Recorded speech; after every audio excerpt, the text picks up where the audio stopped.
සාකච්ඡා කරන්න අපි යොදන්නේ නැහැ. අපි හිතනවා අපි ප්‍රශ්න හැමෝම දන්නවා. ඒක හරියට නිකන් මේ අපි රෝගය මොකක්ද කියලා හොයලා බලන්නේ නැතුව අපි බෙහෙත් නියම කරනවා. ප්‍රතිකාර නියම කරනවා. ඒ නිසා මම නම් බලාපොරොත්තු වෙන්නේ මම මේ ප්‍රතිසංස්කරණ මේවා ටිකක් සමහරලාට ආපුවාම ඒවා බලනවා. නමුත් මම සාමාන්‍යයෙන් මම ප්‍රතික්ෂේප කරනවා ඕවා බලන්න.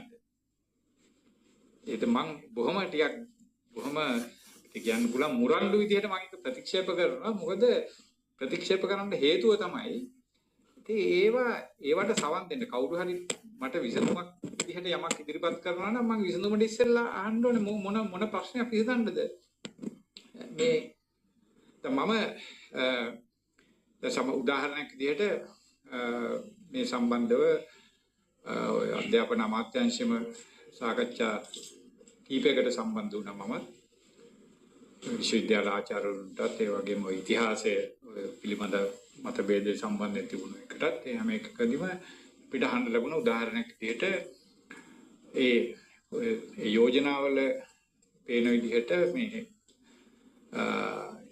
ප්‍රශ්න කියලා හඳුනාගෙන තියෙන එකක් තමයි මේ ඒ දරුවන්ට විශාල අධ්‍යාපනයේ බරක් වෙලා තියෙනවා. ඒ කියන්නේ ඒක බරක් වෙලා තියෙනවා.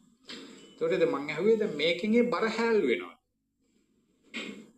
එහෙමනම් ඒක මොකක් හරි බර හැල්ලුවීමක් වෙන්න තියෙනවා. ඉතින් මගේ නම් අදහස උනේ දැන් තියෙන රාමුව ඇතුලේ ඔය මේකේ බර හැල්ලු කිරීම සඳහායි කියලා කියනවා අර O level වලට තියෙන අර විෂයන් ප්‍රමාණය 9 ඉඳලා 7ට අඩු කරේ. දැන් තියෙන ක්‍රමය ඇතුලේ මේක 7 නෙමෙයි මේක එකක් කරත් ඒ බර හැම හිත තිබෙනවා. ඒකට හේතුව මොකක්ද? මේ බර ඇවිල්ලා තියෙන්නේ ඒ අධ්‍යාපනය ව්‍යුහගත වෙලා තියෙන ආකාරය උඩ නෙමෙයි. ඒ අධ්‍යාපනය සම්බන්ධයෙන් හැදිලා තියෙන සමාජ ආකල්ප. ඒක තමයි විශාල තරංගකාරීත්වයක් අධ්‍යාපනය තුල තිබෙනවා. ඒක නිසා කොහොමත් ඒ තරංගය සඳහා සූදානම් වීම ඇවිල්ලා එතනින් තමයි බර එන්නේ. එතනින් තමයි උදාහරණයක් විදිහට ලංකාවේ ටියුෂන් සංස්කෘතිය ඇති වෙන්න කලින් ටියුෂන් සංස්කෘතිය ඇති වෙන්න කලින් මේ ළමයි ඉස්කෝලේ ගිහින් ගෙදර ගිහින්. උදාහරණයක් විදිහට මට නම් මතක නැහැ ගෙදර වැඩවත් කරාද කියලා. එහෙම අඩුතරමින් ටියුෂන් සංස්කෘතිය ඇති වෙන්න කලින් එහෙම අධ්‍යාපනය කියන එක එහෙම විශාල බරක් විදිහට පැවතුනේ නැහැ. මීට අවුරුදු 40කට එහා පැත්තේ පාසල් ගියාය ඒක දන්නවා. ඉතින් මේක බරක් උනේ මේ තරංගකාරීත්වයේ වර්ධනය වීම නිසා. ඒක ඇවිල්ලා මේක මං හිතන්නේ අපේ සමාජයේ ඇතිවෙච්ච පරිවර්තනයේ කොටසක්. ඒක අධ්‍යාපනයේම ඇතිවෙච්ච එකක් නෙමෙයි. ඒක ඇවිල්ලා දැන් මුල් කාලේ දැන් මං අහලා තියෙනවා මුලින්ම විශ්වවිද්‍යාල වලට තෝරාගත්ත නිකන් මම දන්නේ මේ කතාව ඇත්තද බොරුද කියලා ඔස්මන් ජයරත්න කිව්වයි කියලා කියනවා මේ පන්තියට ආවිල්ලා හොල විශ්වවිද්‍යාලේ යන්න කැමතියි අත උස්සන්නේ කියලා. එතකොට ඔස්මන් ජයරත්න කියනවා දැන් යත් අත ඉස්සුවා ඒකට යා විශ්වවිද්‍යාලයට. හරි. ඉතින් ඒ වගේ එතකොට ඒක ඒ වගේ එහෙම දැන් කරන්න බෑනේ. එතකොට මේක සම්පූර්ණ අපේ අධ්‍යාපනය ඒක ඇවිල්ලා අපි අධ්‍යාපනයෙන් විශ්වවිද්‍යාල අධ්‍යාපනයෙන් බලාපොරොත්තු වෙන දේවල් එක්ක සම්බන්ධයි. හරි. එතකොට ඒක ඒකත් එක්ක ඊට පස්සේ විශාල තරඟයක් තිබෙනවා විභාගයෙන් වැඩිපුර ලකුණු ගන්න ඕනේ. දැන් O level ඇවිල්ලා සාමාන්‍යයෙන් O level පාස් වුණාම ඇතිනේ. ඒ වුණාට එහෙම මදි දැන්.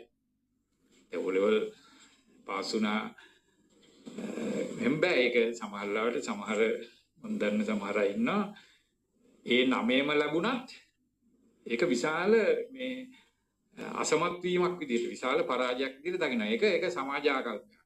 ඒක සම්පූර්ණ අපේ සමාජයේ අධ්‍යාපනයේ බලාපොරොත්තු වෙන දේවල් එක්ක සම්බන්ධයි. ඒකට ඒ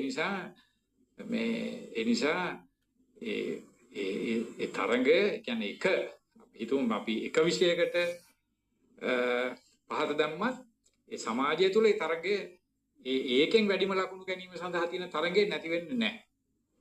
ඒ නිසා මේ දැන් එතකොට අපි ඒකෙන් කියන්නේ මොකද්ද මම කියන්න හදන්නේ අපි විසඳුම සකස් කරලා තිබෙන්නේ අපි නැත්නම් විසඳුම අපි ප්‍රේම කරන්නේ විසඳුමේ ආකෘතිය අපි හදන්නෙම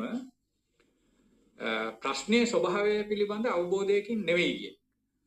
ඉතින් මෙන්න මේක තමයි මම හිතන්නේ මුලින්ම අපේ සැලකිල්ලට ගන්න ඕනේ. ඒ නිසා මම බලාපොරොත්තු වෙන්නේ මොකක්ද අධ්‍යාපනය පිළිබඳ අපි ඉස්සෙල්ලම අපිට අවශ්‍යයි යම්කිසි ආකාරයක ඒක මේ විෂන් එකට මම මේ තරංගාවේ මේක මේ වෛද්‍යවරයෙක් ලියපු පොතක් හෘද රෝග විශේෂඥයෙක් වෙන රුවන් ඒකනායක මහත්මයා භාෂාව පිළිබඳ සාහිත්‍ය කුමාරතුංග නිදාසගේ අදහස් පිළිබඳ මේ බොහොම උනන්දුවක් දක්වන කෙනෙක්. ඔහුගේ මේ vision for education කියලා මේක නිකන් අර මේ private circulation සඳහා තියෙන්නේ. මම නිකන් මේක මාතෘකාව නිසා මම මේකේ තියෙන දේවල් කියන්නේ නෙමෙයි